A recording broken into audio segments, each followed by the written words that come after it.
Azure Monitor is not supposed to be we're talking in the context of security, but it's primarily not a security service. What it's supposed to do is it's supposed to give you insight into the performance and health of your application, resource usage, network usage, infrastructure utilization. It's all the event management stuff that IT operations teams usually leverage to see how things are performing and troubleshoot things.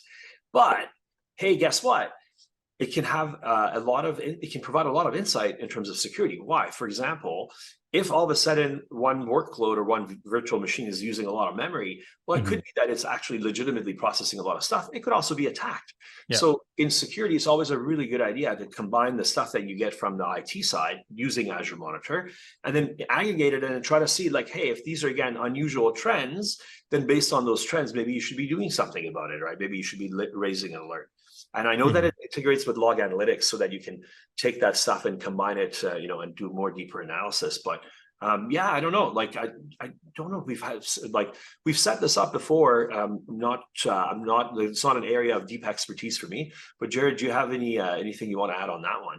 I mean, the Azure Monitor and log analytics, these are some of the basic things that you want to have turned on. And beyond that, this is about, all the various types of resources that you want to enable it on. Just go ahead and enable it anywhere that you can think of.